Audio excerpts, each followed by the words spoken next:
Hello guys, welcome to Jokta Academy. Today I am here to discuss the national monetization pipeline. बहुत time से ये माना जा रहा था कि एक हम बोल सकते हैं कि हर एक बंदा बोल रहा था कि यार ये भी बेच दिया, वो बेच दिया, ये सेल कर दिया, वो सेल कर दिया गवर्नमेंट ने, इस तरह की बातें हमें सुनने को मिल रही थी.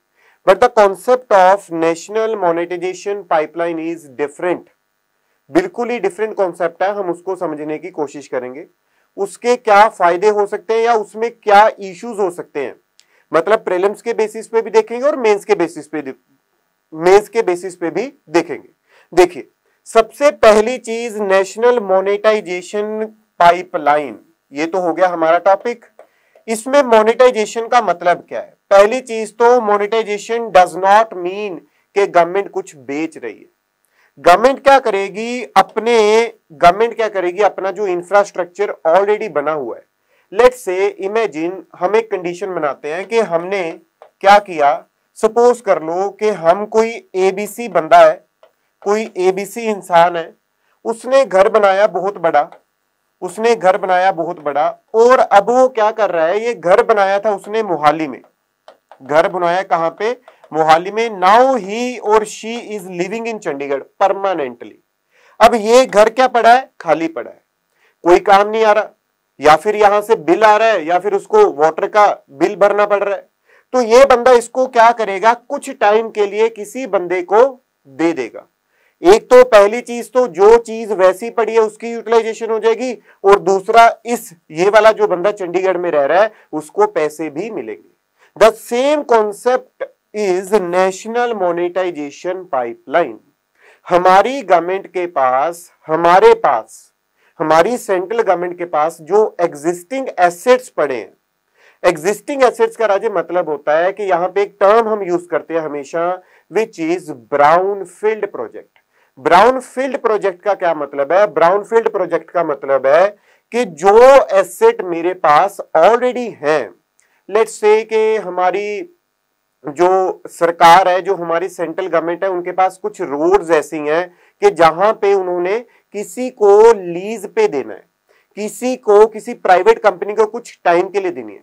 लेट्स से कोई स्टेडियम हमारे पास खाली पड़ा है, उसको हम यूटिलाइज नहीं कर पा रहे, लेकिन अगर हम प्राइवेट कंपनी को देंगे मे भी वो यूटिलाइज कर लेंगे बड़े अच्छे वे से. इस चीज को मैं बोलता हूं पहली चीज तो मोनेटाइजेशन. और मैं किस चीज की मोनेटाइजेशन करने जा रहा हूं? मैं करने जा रहा हूं हमारे ब्राउनफील्ड प्रोजेक्ट की. ब्राउनफील्ड का मतलब जो ऑलरेडी प्रोजेक्ट मेरे पास है. ग्रीन फील्ड का मतलब क्या होता है? जो मेरे पास नए प्रोजेक्ट मैंने बिल्कुल स्क्रैच से स्टार्ट करने हैं, वो होते हैं ग्रीन फील्ड प्रोजेक्ट. तो मैं आपको एक चीज बताता हूं. पंजाब का कोई एग्जाम था, उसमें भी ये पूछा गया था ग्रीन फील्ड और ब्राउन फील्ड में क्या डिफरेंस है. ठीक है, मतलब ये भी चीजें पूछी जा सकती है. अब आगे देखिएगा. ठीक है, हम आगे की बात करते हैं. हमने करना क्या है? जो हमारे पास, हमारी गवर्नमेंट के पास 6 ट्रिलियन के हमारे पास एग्जिस्टिंग एसेट है, हम उसको मोनेटाइज करना चाहते हैं. अब इसमें अगली वाली चीज देखिएगा. अगली वाली चीज क्या है हमारे पास? What is monetization.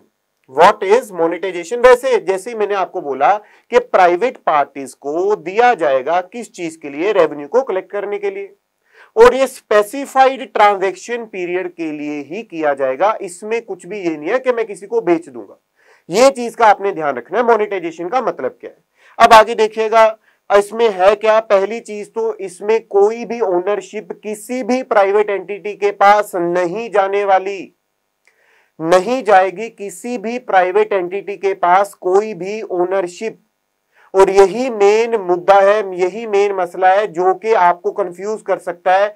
अगर हम किसी सोशल मीडिया की बात करें तो वहां पे लिखा आ रहा है कि बेच दिया सब कुछ, लेकिन ऐसी कोई बात नहीं है. ओनरशिप जो राइट है मेरी गवर्नमेंट के पास ही रहेगा, लेकिन उसको लीज पे कुछ टाइम के लिए दे दिया जाएगा प्राइवेट पार्टी को. जब प्राइवेट पार्टी को लीज पे दिया जाएगा, उसका फायदा भी है मुझे कि प्राइवेट पार्टी अगर उसको यूटिलाइज कर रही है, एक तो मुझे रेवेन्यू आएगा, दूसरा उसको मॉडर्नाइज भी किया जा सकता है. अब ये वाली जो चीज है ये करेगी कौन? जैसे कि रिट्स है या फिर इनविट्स है. ये वाली जो चीज है इनविट्स या फिर रिट्स है, उसमें होता है. अब पहले क्या हो रहा था कि हमें पता है कि अदर मोनेटाइजेशन मॉडल्स कौन से हैं. देखो, हमने 2 मॉडल की बात की. एक तो इनविट्स है और दूसरा है रिट्स.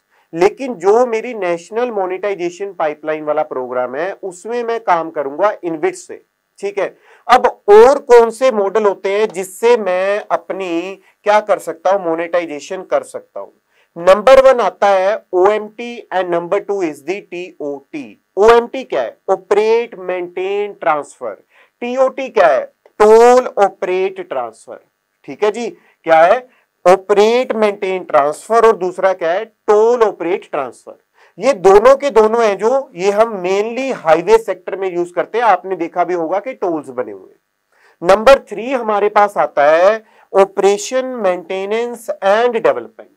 और ये जो ओएमडी है ये मेनली हम किसके लिए यूज कर रहे हैं, एयरपोर्ट्स के लिए यूज कर रहे हैं। प्लीज ये आपने चीज याद रखनी है कि तीनों के तीनों में कौन सी चीज किस चीज के लिए यूज की जा रही है, क्योंकि ये भी पूछा जा सकता है, ये एक इंपॉर्टेंट चीज है। क्लियर है बात। अब आगे देखिएगा। अब हमने क्या देखा कि what is the national monetization pipeline, ये हम कर चुके हैं कि मोनेटाइज करना है एसेट को। कौन से वाली चीज है ये, ब्राउन फील्ड प्रोजेक्ट की हम बात कर रहे हैं। ट्रांसफर रेवेन्यू राइट्स, ये भी हमने बात कर ली। प्राइवेट प्लेयर्स को अगर हम देंगे वो उसको मॉडर्नाइज भी कर सकते हैं और मुझे रेवेन्यू आना भी स्टार्ट हो जाएगा। इसमें क्या गलत है, आप आगे देखेंगे इश्यूज भी हैं कहीं। और इसमें फंड जो जनरेट होने की कैपेसिटी वो बता रहे हैं 5.96 लाख करोड़ की कैपेसिटी वो बताई जा रही है, ठीक है जी। अब आगे देखिए नेक्स्ट चीज क्या है, जैसे हमने बात की थी ग्रीन फील्ड क्या होता है और ब्राउन फील्ड क्या होता है। ब्राउन फील्ड मैंने आपको बताया कि कंपनी परचेज और लीजेज एन एग्जिस्टिंग फैसिलिटी, जो ऑलरेडी मेरे पास इंफ्रास्ट्रक्चर बना हुआ है मैं उसको लीज कर रहा हूं, तो वो कौन सा हो गया, brown field. Green field investment क्या है, जब वो ब्रांड न्यू फैसिलिटीज बना रहे हैं from the very scratch, from very scratch. अब आगे देखिएगा, कहते व्हाट आर दी की एसेट्स आइडेंटिफाइड। इसमें मेरा जो टोटल प्रोग्राम है वो है 6.0 लाख करोड़ का। मेरा जो टोटल प्रोग्राम है वो कितने का है, 6.0 लाख करोड़। चाहे वो ट्रिलियन में बोल लो चाहे किसी भी चीज में बोलो, तो कोई दिक्कत वाली बात नहीं। तो 6.0 लाख करोड़ का मेरा प्रोग्राम है। लेकिन क्वेश्चन क्या आएगा, क्वेश्चन की बात करेंगे हम। क्वेश्चन ये आएगा कि सबसे ज्यादा इसमें से कौन से सेक्टर को हम देना चाह रहे हैं, वो है road sector which is of 1.6 lakh crore. Please remember this, इस पे स्टार मार्क कर लीजिए, इसको याद रखना है आपने। कितने का है, 1.6 लाख करोड़ का, ठीक है जी। तो आउट ऑफ ऑल दिस जो हम मोनेटाइज करना चाह रहे हैं एसेट को, उसमें से सबसे ज्यादा जो चीज मैं देने जा रहा हूं वो है रोड्स को लेकर 1.6 लाख करोड़ की चीज है। अब आगे देखिएगा, आगे मेरे पास क्या है, चैलेंज क्या है। चैलेंज नंबर 1 ये है कि ट्रांसफर ऑफ ओनरशिप तो होएगी नहीं। मैंने क्या बोला था पहले कि ट्रांसफर ऑफ ओनरशिप नहीं होगी। अगर ट्रांसफर ऑफ ओनरशिप नहीं हो रही तो जो प्राइवेट प्लेयर है वो उस पे पैसे क्यों लगाएगा, वो उसको मॉडर्नाइज क्यों करेगा। जितना उसने यूटिलाइज करना वो यूटिलाइज करके सरकार को वापस कर देगा। तो उसमें सिर्फ एक मेरा फायदा रह जाएगा, वो क्या है, मेरे पास रेवेन्यू आना स्टार्ट हो जाएगा। मे बी, मतलब ये भी कुछ पक्का नहीं है कि वो हाँ मॉडर्नाइज करना बंद कर देंगे, मे बी वो मॉडर्नाइज कर भी सकते हैं। अब आगे देखिए, आगे क्या है कि अगर ये प्रॉब्लम्स आ रही हैं तो हमें क्या करना चाहिए। वो बोल रहे हैं जो एडिटोरियल जिन्होंने लिखा, या फिर हम ये एक आपको बोल रहे हैं कि अगर ये प्रॉब्लम्स आ रही है उसको क्या करना चाहिए। Number 1, sharing of risk and reward.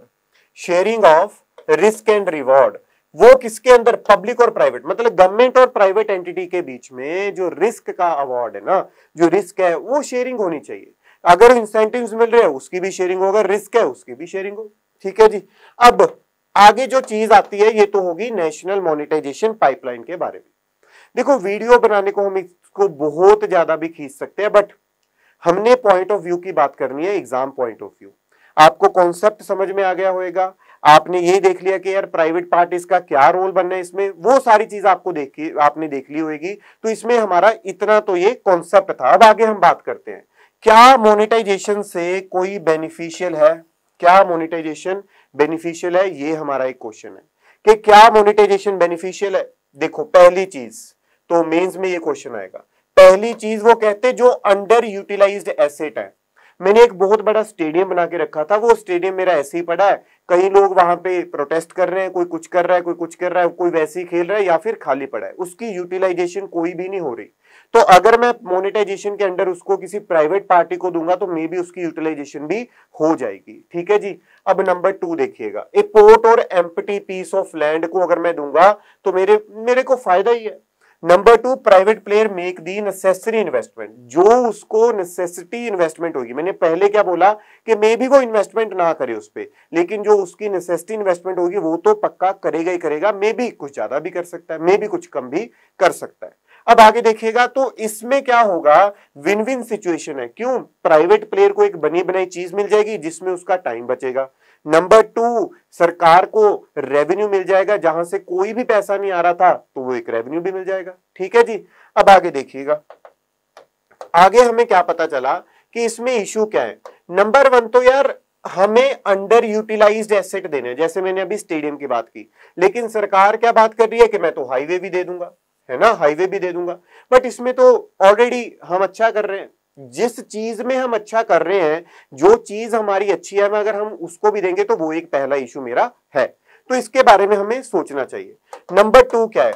Number 2 उन्होंने बोला कि in this case the private player has little incentive to invest and improve the asset efficiency, क्योंकि उसके पास तो ओनरशिप है ही नहीं, ये हम डिस्कस कर चुके हैं।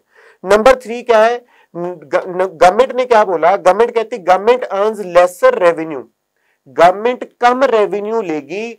अब सपोज करो, अब इसमें और क्या पॉइंट आ रहा है? नंबर 3 पॉइंट है हमारे पास। नंबर 3 पॉइंट ये है कि जो गवर्नमेंट है उसको रेवेन्यू कम मिलेगा। देखो रेवेन्यू तो मिल रहा है, ये अच्छी बात है, लेकिन कम मिलेगा। अगर खुद यूज करती, खुद यूटिलाइज करती तो ज्यादा रेवेन्यू मिलता मुझे।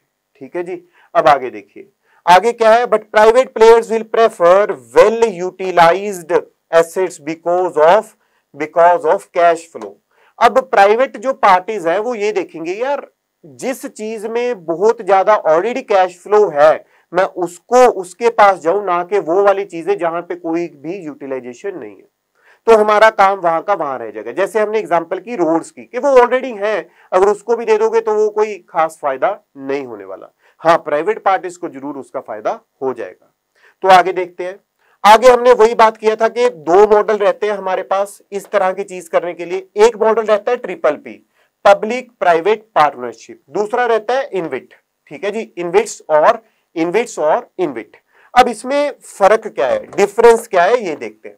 देखिए ट्रिपल पी में हम कुछ परसेंट शेयर प्राइवेट पार्टी को दे देते हैं, नॉट ओनरशिप। ओनरशिप में पता क्या होता है? ओनरशिप में होता है कि हाँ, अगर मैंने 49% से ज्यादा दे दी, अबब 49%, अबब मतलब लाइक 51% दे दी हमने, है ना, 51% किसी को एक मैंने पोर्शन दे दिया मेरी इंडस्ट्री का, तो इसका मतलब है उसके पास वोटिंग राइट्स भी आ जाएंगे, उसके पास डिस्कशन राइट्स, देखो डिस्कशन कर सकते हैं लेकिन उसके पास वोटिंग राइट्स आ जाएंगे। तो कुछ ना कुछ शेयर तो मुझे फिर भी देना पड़ रहा है, मुझे अपनी कंपनी में से किसको? प्राइवेट पार्टी को। किस मॉडल में? ट्रिपल पी मॉडल में। लेकिन on the other hand if I talk about the इनविट, इनविट की फुल फॉर्म क्या है? Infrastructure investment trust. इसमें मुझे कोई भी ओनरशिप किसी को देने की जरूरत नहीं है, इसमें मुझे कोई भी जरूरत नहीं है किसी को ओनरशिप देने की। ये क्या है? सिर्फ और सिर्फ मैं लीज पे दूंगा। अब आगे देखिएगा, हमें क्या करना चाहिए? What should be done on the implementation side. जो गवर्नमेंट है उसको थोड़ा एक एसेट मोनेटाइजेशन मॉनिटरिंग अथॉरिटी बनानी चाहिए to independently monitor the monetization process. एक अच्छे वे से जो मोनेटाइजेशन प्रोसेस हम करने जा रहे हैं उसको चेक उस पे रख सके। और उसमें मेरे हिसाब से देखो इसकी अभी कॉम्पोजिशन नहीं आई, लेकिन इसमें जो चेयरमैन और मेंबर्स हैं, मेंबर्स कोई एनजीओ हो गया या सिविल सोसाइटी से या फिर लोगों के बीच में से भी लोग होने चाहिए कि जिससे एक हर एक चीज की अकाउंटेबिलिटी और ट्रांसपेरेंसी रह सके। ठीक है जी। अब आगे देखिएगा, जो इंपॉर्टेंट चीज हमारे पेपर के लिए है वो है इनविट। इसका मतलब होता है इंफ्रास्ट्रक्चर इन्वेस्टमेंट ट्रस्ट। अब ये क्या है? एक तरह का म्यूचुअल फंड है। This is extremely important. ये एक तरह का म्यूचुअल फंड है, type of a mutual fund. Number 2 की अगर मैं बात करूं, इसमें जो फंड है वो कलेक्ट कैसे होता है? फंड कलेक्ट होता है 3 लोगों से। या तो कोई इंडिविजुअल इन्वेस्ट कर सकता है इनमें, या फिर इंस्टीट्यूशन इन्वेस्ट कर सकते हैं। नंबर 3, कंपनीज भी इसमें इन्वेस्ट कर सकती हैं। जब इन तीनों ने इन्वेस्ट किया तो पैसे किसके पास जाएगा? इनविट के पास चला जाएगा। जब इनविट के पास पैसा जाएगा तो वो फर्दर अलग प्रोजेक्ट्स में क्या करेगा? इन्वेस्ट करना स्टार्ट करेगा। जैसे कि सपोज कर लो उसने इन्वेस्ट किया इन दी एनर्जी प्रोजेक्ट, रोड में भी कर सकता है, टेलीकॉम टावर्स में भी कर सकता है। जब वो इन्वेस्ट कर देगा तो उसको उसका कुछ रिटर्न आना स्टार्ट हो जाएगा और उस रिटर्न को वो क्या करेगा? रेवेन्यू आना स्टार्ट हो जाएगा। Revenue started and then divided into the investors in the form of dividends. Dividends की फॉर्म में फिर वो उसको देना स्टार्ट कर देगा इनविट। अब आगे देखिएगा, आगे लास्ट लाइन क्या है? InvIT should be set up as a trust. ये जो इनविट्स हमने बनाई है, हमने ऊपर भी देखा, ये एक ट्रस्ट होनी चाहिए, ना कि कंपनी, नॉट कंपनी। और ये लिखा कहां पे? 2014 के जो रूल्स आए थे इसके लिए वहां पे लिखा हुआ है। लास्ट चीज, but not list, this is extremely important. जो भी कोई इनविट है उसको रजिस्टर होना पड़ेगा सेबी के साथ में और लिस्टेड होना पड़ेगा कहां पे? स्टॉक एक्सचेंज पे। और लिस्टेड कहां पे होना पड़ेगा? स्टॉक एक्सचेंज पे होना पड़ेगा। ठीक है जी। ठीक है जी, तो लिस्टेड होना पड़ेगा स्टॉक एक्सचेंज पे। Thank you. हम अगला इकोनॉमी का टॉपिक फिर अगली वीडियो में डिस्कस करेंगे।